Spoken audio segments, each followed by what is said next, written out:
नमस्कार, मैं श्याम गिरी। आप देख रहे हैं टीएफडी इंडिया लाइव। टीएफडी इंडिया लाइव में आप सभी दर्शकों का स्वागत है।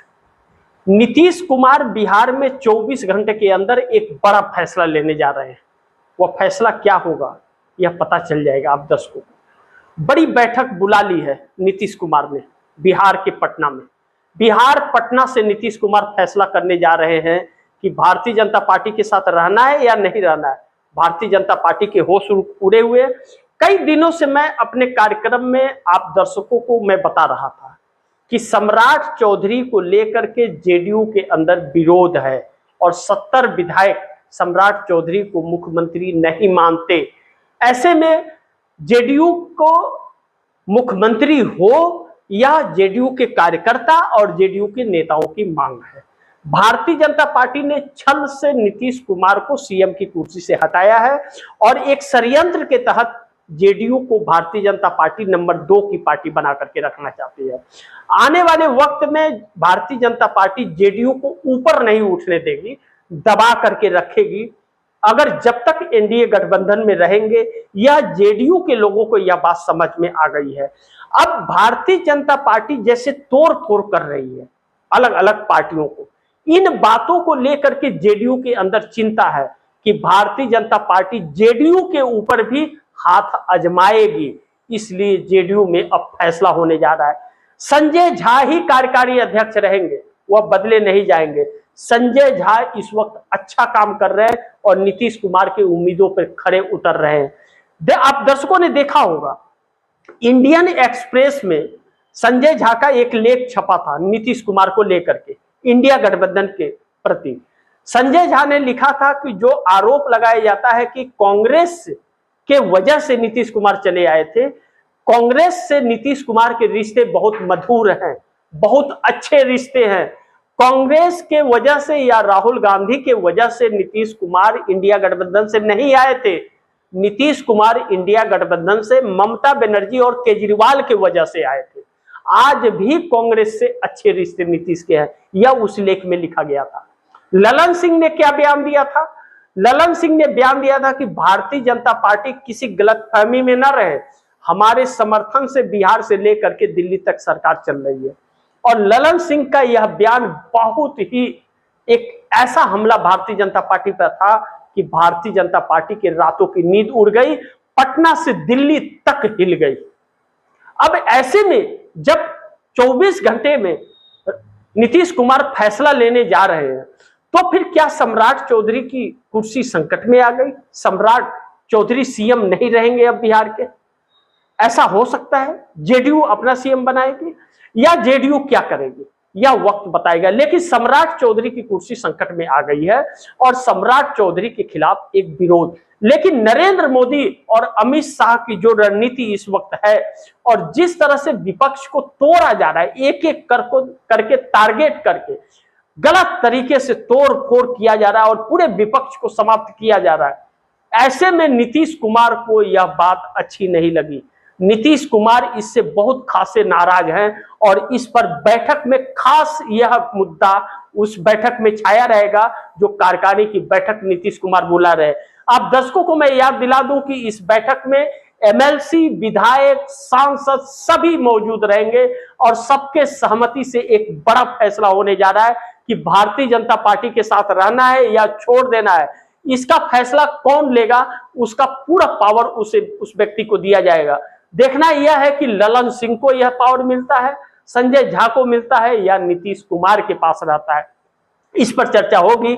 लेकिन भारतीय जनता पार्टी ने टीएमसी को और उद्धव ठाकरे की शिवसेना को तोड़ करके यह बात साबित कर दिया है कि और भी लोगों के टूटेंगे।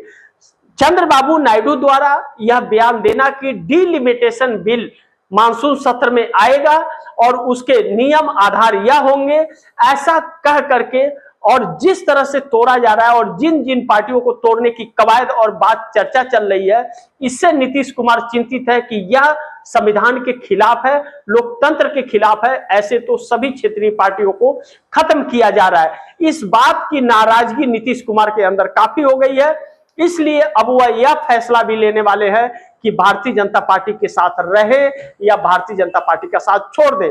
अगर नीतीश कुमार ने भारतीय जनता पार्टी का साथ छोड़ने का फैसला कर लिया तो मोदी सरकार बहुत संकट में आ जाएगी। तोड़ा तोड़ी के बाद भी मोदी सरकार के लिए बहुत बड़ा संकट उत्पन्न हो जाएगा।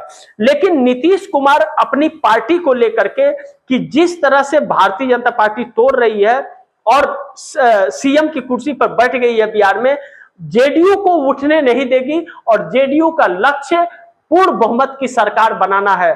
ऐसे में नीतीश कुमार आने वाले दिनों में बिहार के अंदर कांग्रेस के साथ गठबंधन कर सकते हैं।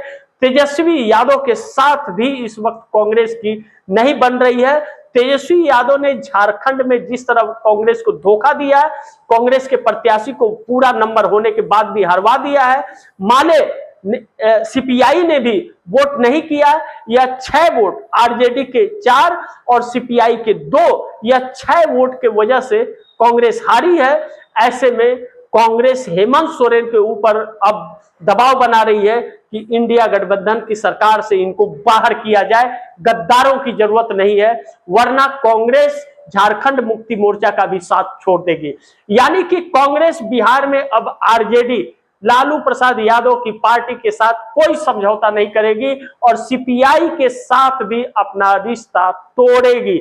यानी कि कांग्रेस ने कमर कस लिया है और नीतीश कुमार की यह बैठक इस बात की तरफ इशारा कर रहा है, संजय झा का लेख इंडियन एक्सप्रेस में इस बात का इशारा कर रहा है कि कांग्रेस के साथ नीतीश कुमार संपर्क में है, राहुल गांधी के साथ संपर्क में है और आने वाले दिनों में कांग्रेस आरजेडी के साथ नहीं जेडीयू के साथ में गठबंधन होगा और नीतीश कुमार अपनी पार्टी का तभी विस्तार कर पाएंगे, अपना सीएम तभी बना पाएंगे जब वह भारतीय जनता पार्टी गठबंधन छोड़कर कांग्रेस से गठबंधन करेंगे। एक सुनहरा अवसर कांग्रेस के लिए भी और एक सुनहरा अवसर नीतीश के लिए भी इस वक्त है और बिहार के अंदर यह बड़ी तैयारी चल रही है। ऐसे में 11 जुलाई को बिहार के पटना में राहुल गांधी की सभा होने वाली है, छात्रों के साथ सीधा संवाद होने वाला है। उस संवाद पर भी सबकी नजर बनी हुई है कि बिहार में राहुल गांधी को कितना लाभ मिलता है, इस पर भी नजर बनी है। जबकि बिहार के छात्रों की पहली पसंद राहुल गांधी है, क्योंकि बीपीएससी के छात्र जब लाठी खा रहे थे, धरना प्रदर्शन कर रहे थे, उस वक्त उन लोगों ने इच्छा जताई तो राहुल गांधी उनसे मिलने पहुंचे थे, बाकी कोई नेता नहीं गया था। तेजस्वी यादव बिहार के पटना में ही रह करके पटना ही उन बच्चों से मिलने नहीं गए, नीतीश कुमार सीएम रह के मिलने नहीं गए, लेकिन लालू प्रसाद यादव गए थे। इसलिए कहा जा रहा है कि बड़ी भारी मात्रा में बच्चे रजिस्ट्रेशन कर रहे हैं उस सभा में आने के लिए। उस सभा का नियम यह है कि उस सभा में वही आ सकता है जो पढ़ाई कर रहा है, नौकरी के लिए अप्लाई कर रहा है, दूसरा कोई नहीं उसमें अलाउ है, कार्यकर्ता और नेता अलाउ नहीं है। ऐसे में नीतीश कुमार की कार्यकारिणी की बैठक बुलाना और राहुल गांधी का जाना इस तरफ संकेत दे रहा है। लेकिन नीतीश कुमार अब भारतीय जनता पार्टी को लेकर के बहुत ही सक्रिय हो गए हैं। भारतीय मोदी और शाह के बर्ताव से नीतीश कुमार खासा नाराज हो गए हैं और उन्हें अब अपनी पार्टी का भविष्य दांव पर लग रहा है, क्योंकि भारतीय जनता पार्टी का छल और जिस तरह से तोड़ रही है विपक्ष को, उससे नीतीश कुमार के कद को कम करने को इसलिए यह सब कुछ किया जा रहा है। नीतीश कुमार इस बात को समझ गए हैं। ऐसे में चंद्रबाबू नायडू के लिए भी चुनौती है, उनका भी कद छोटा होगा।